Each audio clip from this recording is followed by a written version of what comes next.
Good morning, everybody. It's a pleasure to be here at the IISS. As you're aware, Pakistan and India recently went to war for 5 days. And the delegation that I lead has been given a mission of peace. We are advocating internationally for the international community to play their role in encouraging a dialogue, a comprehensive dialogue between India and Pakistan, where Pakistan is ready to talk about all issues. Of course, if India and Pakistan are to talk peace, we must address the issue of Kashmir. I understand that this has more significance here in the United Kingdom, as of course you're all aware. The issue of Kashmir is the unfinished agenda of partition. It's also at the root cause of a conflict between India and Pakistan. It's also the root cause of indigenous terrorism that takes place in occupied Kashmir. So the main agenda item for our discussions will be Kashmir, but then of course we're ready to talk terrorism. Pakistan has combated terrorism within their own country and has extensive counter-terrorism cooperation with the entire world, with the United Kingdom and with the United States. Effective, efficient counter-terrorism. As far as India is concerned, we don't speak to them about anything, let alone terrorism. And finally, there's the issue of water. I'm sure you will all join me in condemning India's announcement or India's threat to cut off the water supply of 240 million people. Surely we don't want to see this weaponization of water, this precedent for the weaponization of water to set. Today it is in the context of India and Pakistan. Tomorrow it'll be in the context of some other country. It is a violation of the UN Charter merely to threaten to cut off Pakistan's water supply. If India acts on this threat, Pakistan would view it as an act of war. So would any other country. When it's a matter of survival, when it's an existential threat to your people, when it's the 100% the water supply that you rely on for drinking, for agriculture, we're left with no choice. But what's more important to emphasize and convey is that we have achieved a ceasefire, but we've not achieved peace. In fact, India and Pakistan, the region, the world, is less safe today than before this conflict. The threshold for conflict between two nuclear armed powers, between India and Pakistan, has drastically lowered to the lowest point ever. As it stands today, if there's a terrorist attack anywhere in Indian occupied Kashmir, in India, proof or no proof, we go to war. That's the de facto position, or the new abnormal that India is trying to impose on the region. The equivalence would mean that if there's a terrorist attack in Pakistan, we have to go to a war to India. That is a very untenable situation to be in. It is a source of insecurity. I know that India likes to portray itself as a net security provider, but it is actually the source of insecurity in South Asia. Its unilateralism is a source of insecurity in South Asia. Its refusal to comply by international law, the UN Charter, is a source for insecurity in South Asia. It's lowering the threshold for conflict with potentially nuclear armed conflict is a source of insecurity in South Asia. Its weaponization of water is a source of insecurity in South Asia. The only rational path forward, the only viable path forward, none of the issues I mentioned here today, be it terrorism, be it Kashmir, can be solved through conflict. They can only be solved through dialogue. So we look to the international community to look beyond geopolitics, look beyond their partisan views on India in general, and all advocate for peace. I thank you. I'm going to sort of wind up my opening question here so I have more time to take your questions.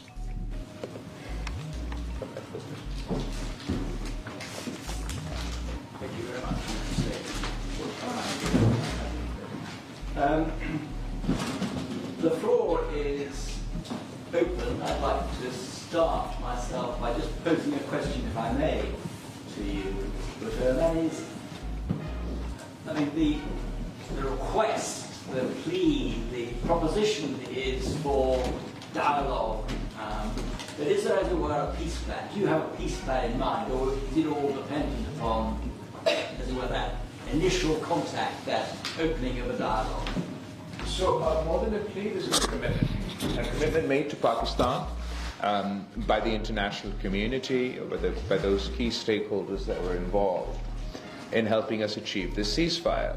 Pakistan maintains that we agreed to this ceasefire at a time of the conflict where we had the military upper hand. We only did so with the view that going forward there would be, at a neutral location, a dialogue on, to quote Secretary Rubio, on all friction points. As far as our peace, sort of a dialogue plan or peace plan is concerned, the three issues that I outlined in my opening statement, Kashmir, terrorism, and water, those are the significant issues that we feel that within the context of a comprehensive dialogue must be addressed in order for us to move towards peace. Thank you very much. The floor is open. Sir, can you introduce yourself, say who you are, and pose the question? Good afternoon to Bilawal Bhutto Zardari and the visiting Pakistani delegates. My name is Kabir Sabah. I'm an investment banker, but also a political activist, a former parliamentary candidate and special advisor to the Conservative Party, both in opposition and also in government. And I'm also of Kashmiri heritage. I've been born and raised here in the UK. I'm delighted by the reception that you received in Chatham House this morning, and of course in the US in the last couple of days. One of the things that I would like to bring to your attention is the importance of international trade. As you know, the American president cited the criticality of moving forward with a peace plan that is rooted in international trade, amongst many other things. Therefore, to what extent are you looking to engage? You've met various parliamentarians, with think tanks, with academics. But what about the business community? What about those people who are leading multinational corporations, in some cases of Indian heritage, who would recognize the opportunities that a renewed peace effort between India and Pakistan would bring from a trade point of view? So therefore, I urge you to ensure that this part of the consensus that you're looking to build, to understand Pakistan's narrative and how Pakistan can move forward is not forgotten. Thank you very much. Thank you. I think that's a good suggestion.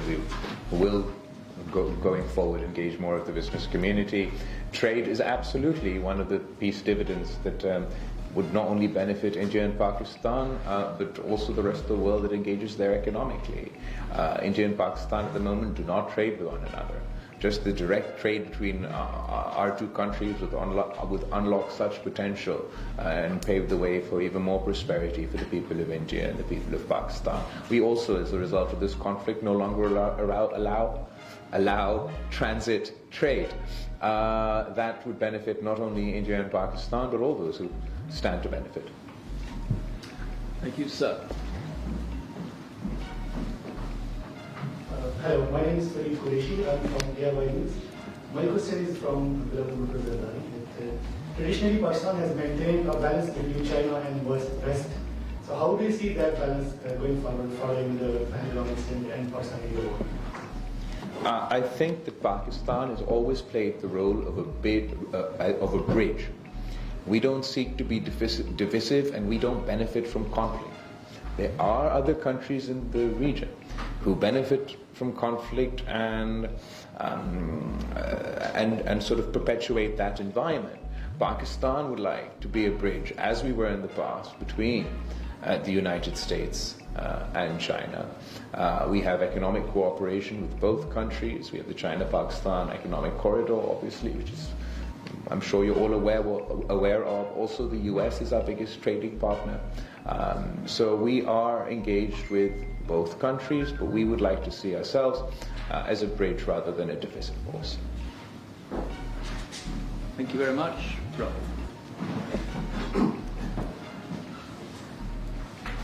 Thank you, sir, for your presentation. My name is Rahul Roy Chaudhary. I'm the head of the South and Central Asia program at the IISS. I have three quick questions. The first is you mentioned the indigenous terrorism that is taking place in Kashmir. The Indian perspective is different, and there's a view that it is also cross-border, coming across from Pakistan. What are you able to tell the Indian side in terms of your understanding of this, and in terms of being able and willing to counter this from within Pakistan, because Pakistan has been a huge victim of terrorism itself for all these decades, and the empathy clearly must be there. My second question is on talks. As you said, that there is clearly an interest in talks.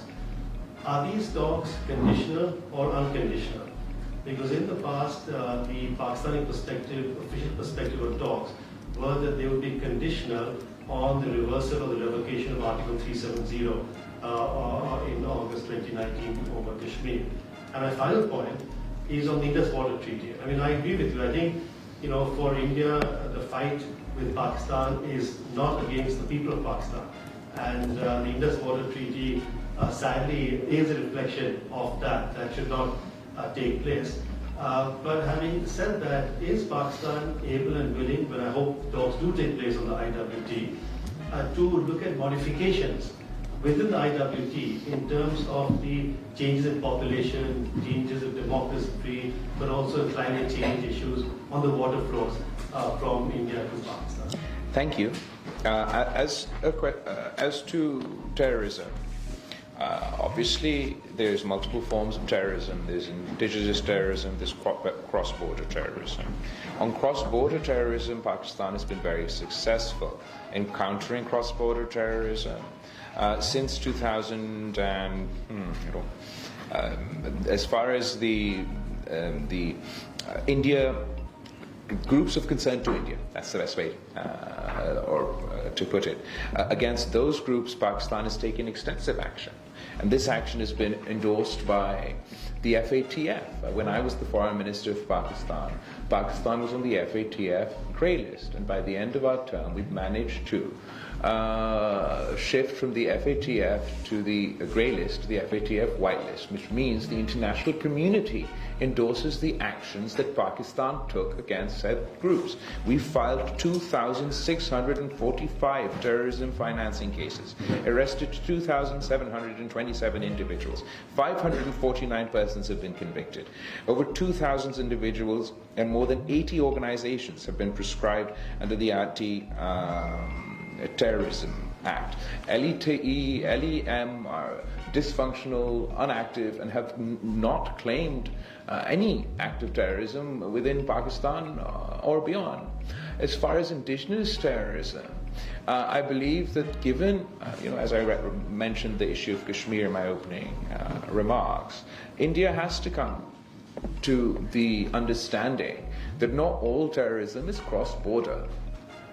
And when people from within the country that you control or the borders in which you control conduct an act of terror, it is your own national security failure that in such a highly militarized zone, after having gone to war, you still to this day cannot tell the world who the terrorists were. I mean, in this digital satellite world where every picture is produced within 30 seconds, for 2 months now, they've not been able to share with their own people, let alone with Pakistan or the international community, the names of the terrorists involved in this attack. And I'm pretty sure I know why. That's because these individuals are most likely from Indian-occupied Kashmir. They've been living under a state of consistent suppression and oppression by the Indian government, which has increased drastically post-2019. When you're living in that environment, unfortunately, people resist, people react. Then they provide the cannon fodder for terrorist organizations to use for their nefarious designs.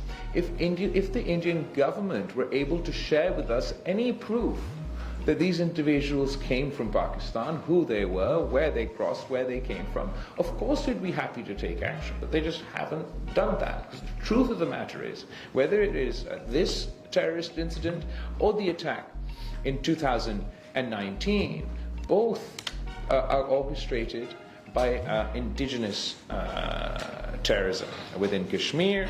The second question was Indus Water Treaty? On talks, the conditional unconditional. So you're absolutely right to note that Pakistan's past position used to be that until they reversed the changes that they made in 2019, Pakistan is not really willing to talk. We would still seek for India to reverse their unilateral, illegal steps. But before this conflict broke out, it was actually here in the United Kingdom at our High Commission that the Foreign Minister of Pakistan publicly in a press conference stated that they were keen to engage in dialogue with India.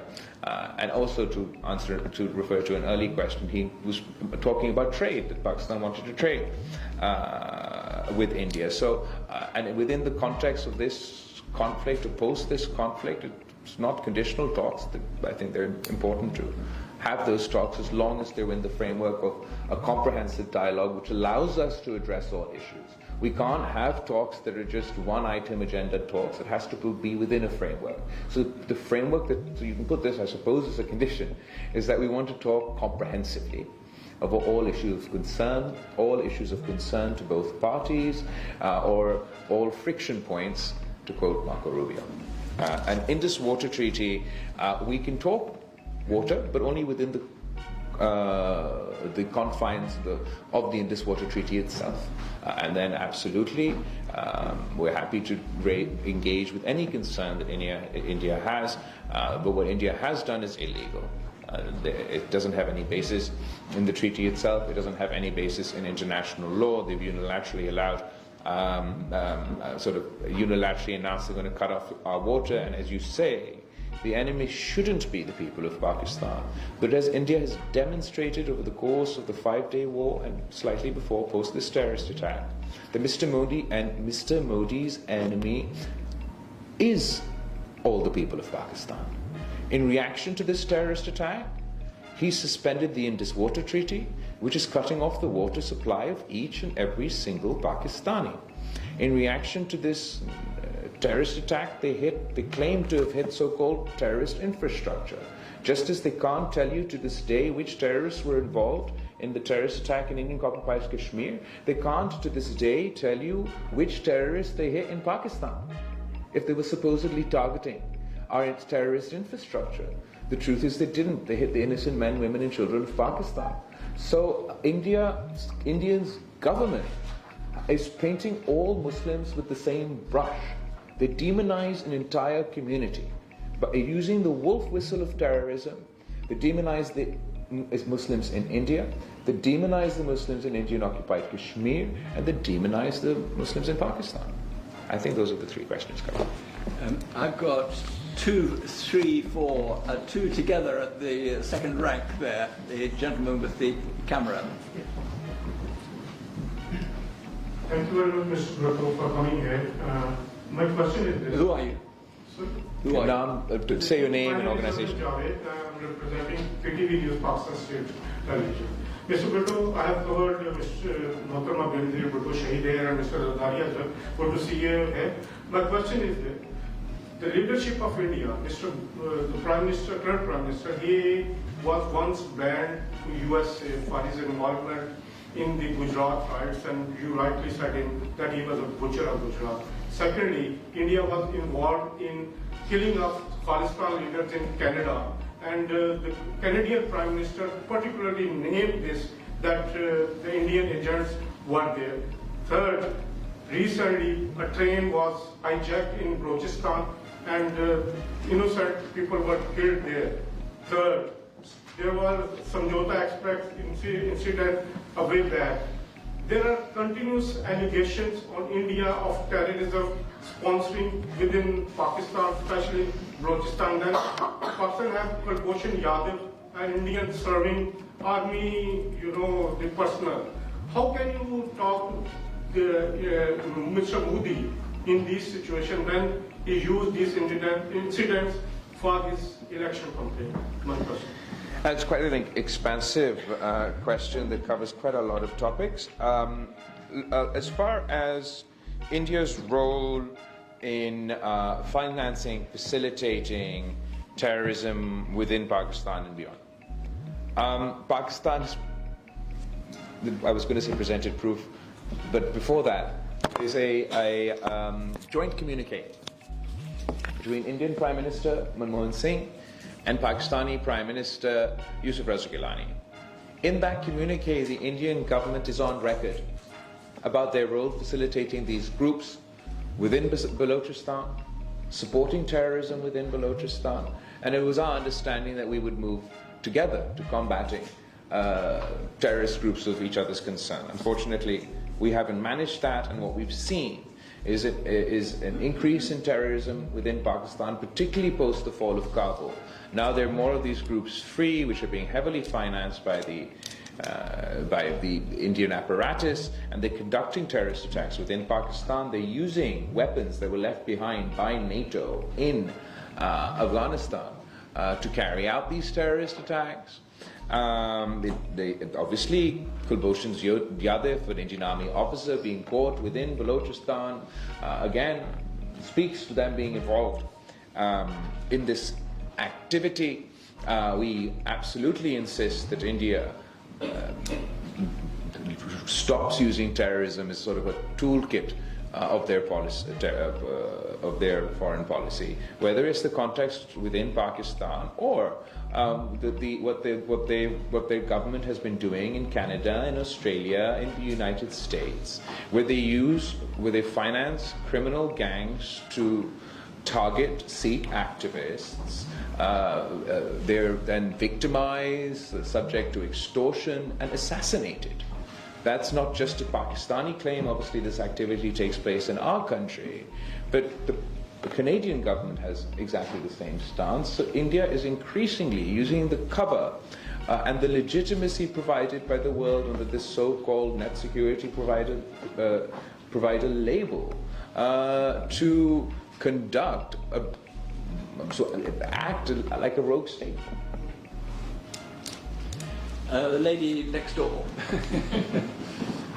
And then I'll come to Antoine, and then another.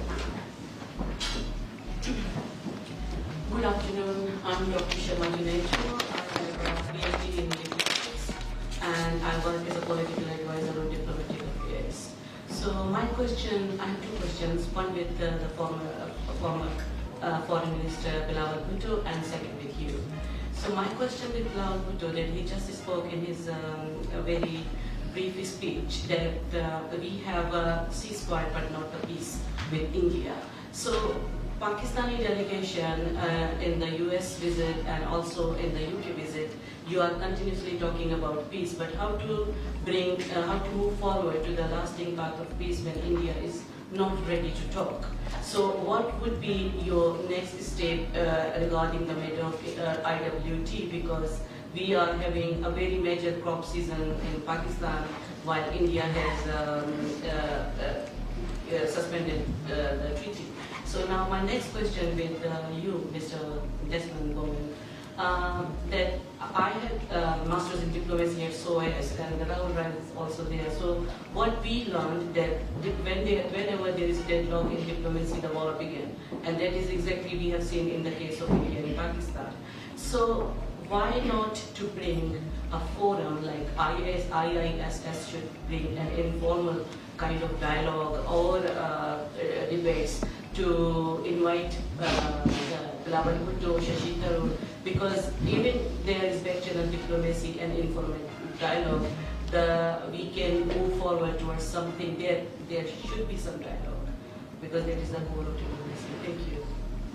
Do you want to go first? Over to you, sir. Thank you. I think it's obvious that India has been saying no from day one. They said no to an investigation into an impartial international investigation into the terrorist attack that took place. They say no to mediation for President Trump, and they say no to dialogue with Pakistan. But you can't always have what you want.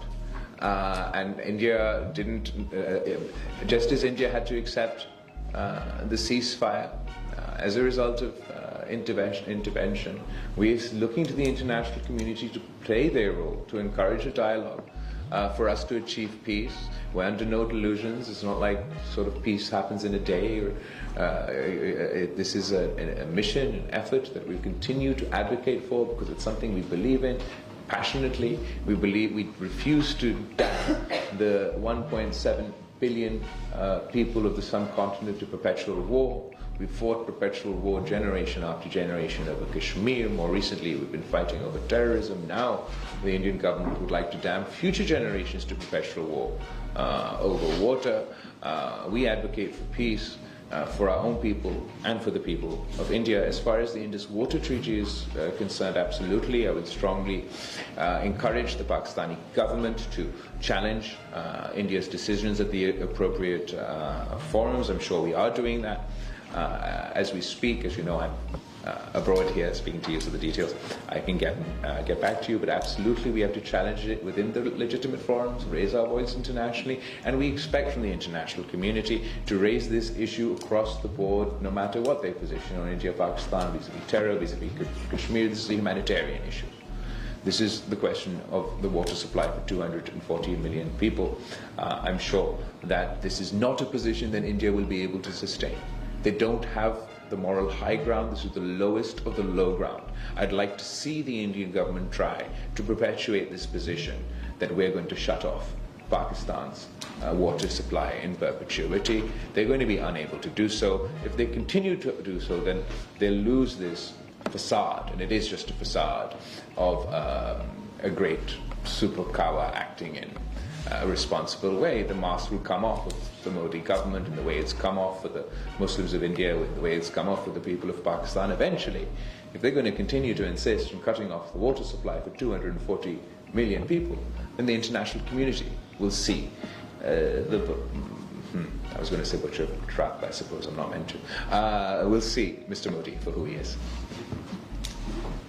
Well, I wasn't in the business of answering questions on behalf of IISS, and I wouldn't want anybody to think that the IISS has magical powers to mediate.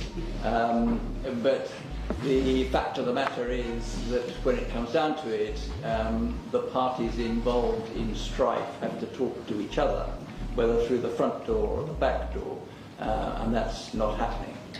But I understand your point. I've got a lady who has had her hand up, and then I come to Osman. My name is Safina Khan from Azad and New TV. Mr. Bilawal, my question is very simple and short.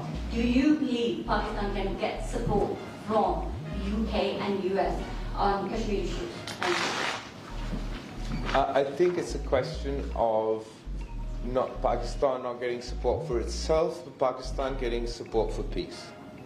And I think that in that sense, absolutely, we'll get support for peace from the United States. We get support for peace from the UK as part of the peace process. As I've already explained, I believe that the Kashmir cause is fundamental, not only because it is the root cause and the leftover agenda of partition, but also because the actions of the Indian government in Indian-occupied Kashmir is providing the cannon fodder for terrorist attacks like the one that took place, and particularly since we're blamed for these terrorist attacks, we have an increased interest in them, including Kashmir on the agenda.